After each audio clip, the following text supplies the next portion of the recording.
Bismillahirrahmanirrahim. Friends, I welcome you to my YouTube channel. It is an important and interesting video about the types of sentences on the basis of structure. So let's get started. Simple sentences. A simple sentence consists of a subject and predicate. This is the first type of sentence, that is simple sentences. So a simple sentence is that sentence, a simple sentence is the sentence which consists of a subject and predicate. We have a subject and a predicate in case of simple sentences. Predicate is also important to understand or to define predicate because it is the most important element or part of simple sentences. So predicate is that particular part of the sentence which tells us something about the subject of the sentence.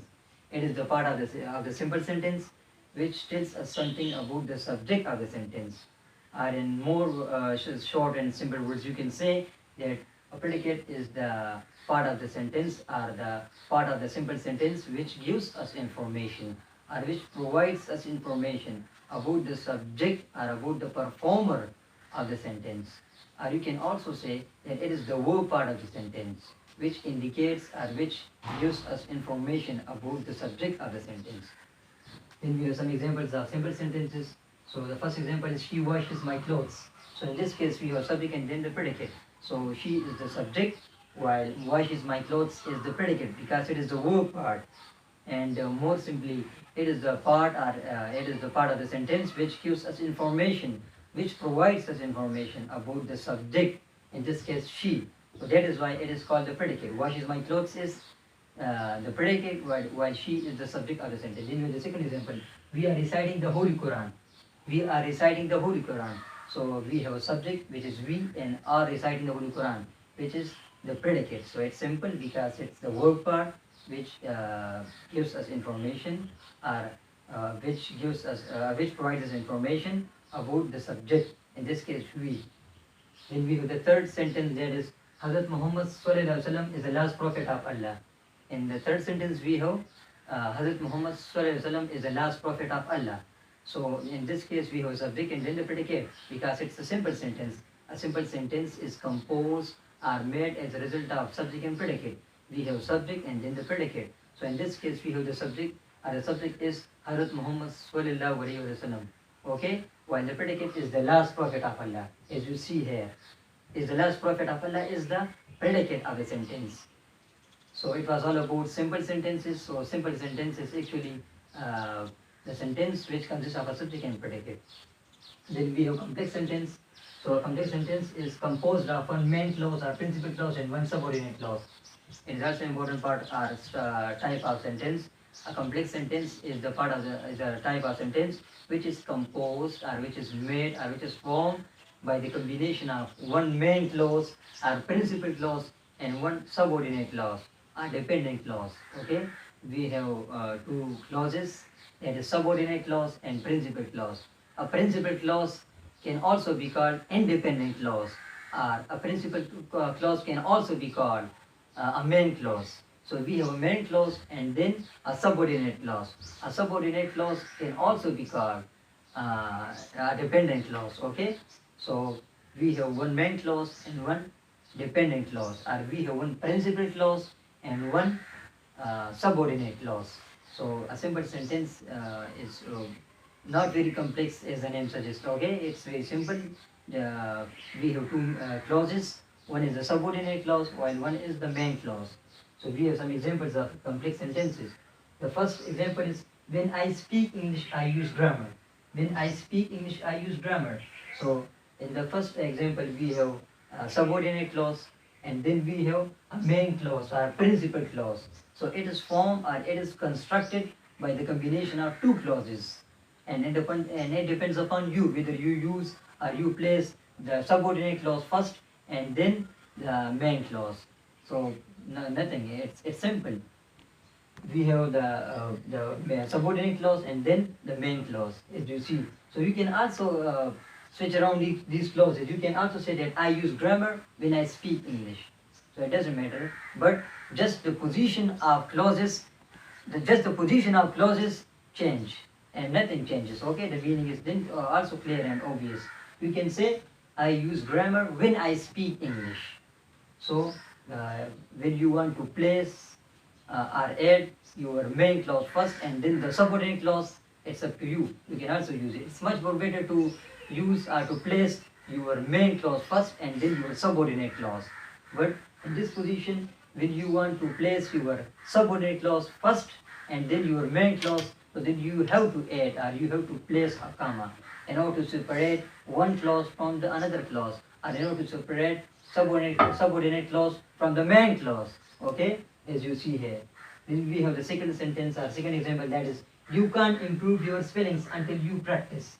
You can't improve your spellings until you practice. So in this case, as you see, we have a main clause at the beginning of the sentence. And we have placed or added our main clause before the subordinate clause. Or a main clause has come, or a principal clause has come before a subordinate clause, as you see. So it is a main clause, and then we have a dependent clause. Okay, subordinate clause. A subordinate clause can also be called a dependent clause. So that's why you can use or you can place the clauses, and it's up to you whether you want to add or place a subordinate clause at the beginning or at the end. But you have to link your clauses. You have to link your clauses in complex sentences.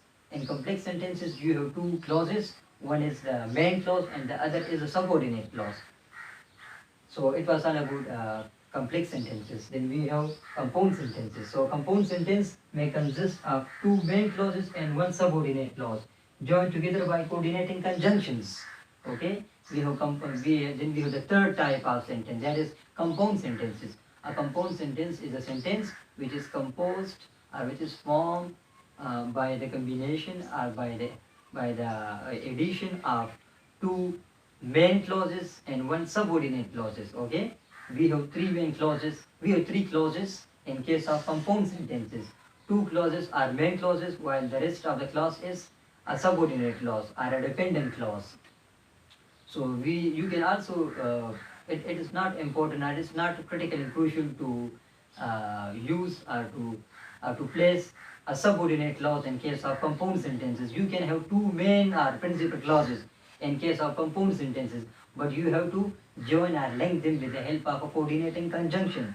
It's must to link or conjugate them with the help of a coordinating conjunction. So you can have two main clauses. Okay, the subordinate clause or the dependent clause is not must. It's optional. You can also have two main clauses or principal clauses or independent clauses in case of compound sentences. So we have to use commas in order to separate different clauses within the sentence. It's must to use commas in order to separate clauses from each other, because then there will be a mistake if you don't use a comma. It's better to use comma all the time in case of complex and compound sentences, while a simple sentence in most cases doesn't need any comma. Okay, so we have two main clauses and one subordinate clause in case of compound sentences, and we have to use a comma before the main clause. We have to use the comma before the main clause. Then we have some examples of compound sentence, which is the first sentence is, he prepared the meal. He prepared the meal. Okay, it is the main clause, or it is the independent clause, or it is the principal clause, which is linked together, or which is conjugated together, or which is connected together with the help of a coordinating conjunction and. Okay, we have to use a coordinating conjunction, especially in case of compound sentences. We must have to use coordinating conjunctions like for, and, nor, but, or, yet, so. These are the best examples. The best way to understand or to know about the coordinating conjunction is to use the formula FAMVOICE. F stands for, A for and, N for nor, B for but, O for or, Y for yet, and S for so. So it is the best formula for memorizing coordinating conjunctions in the English language. Okay, so we have the coordinating conjunction in case of compound sentences.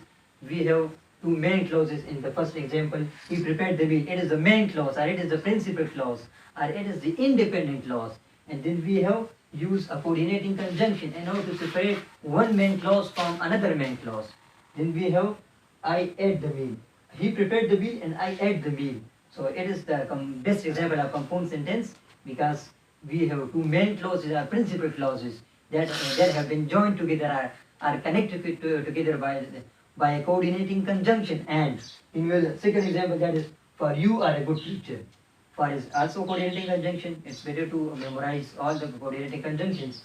For you are a good teacher, you will help your students. For you are a good teacher, you will help your students. So in this case, we have once again a main clause that is linked together by okay, we have used coordinating conjunction at the beginning of the sentence, which is for. We have the main clause, and then once again we have main clause. So two clauses are used to introduce compound sentences. We have two main clauses, are independent clauses, are principal clauses, and compound sentences all the time. But you can have a subordinate clause as well in case of compound sentences. But it's up to you whether you want to use or not. Then we have the third sentence, that is, I helped him, but he didn't thank me. I helped him, but he didn't thank me. So in this case, in this sentence, once again we have a main clause, or we have an independent clause, okay, which is linked together by another main clause or independent clause. And we have the coordinating conjunction. We always use coordinating conjunctions in order to connect or in order to link two main clauses or independent clauses and compound sentences. So we have once again the main clause, I helped him, but he didn't thank me. It is the main clause, I helped him. And then, but he didn't thank me. It is also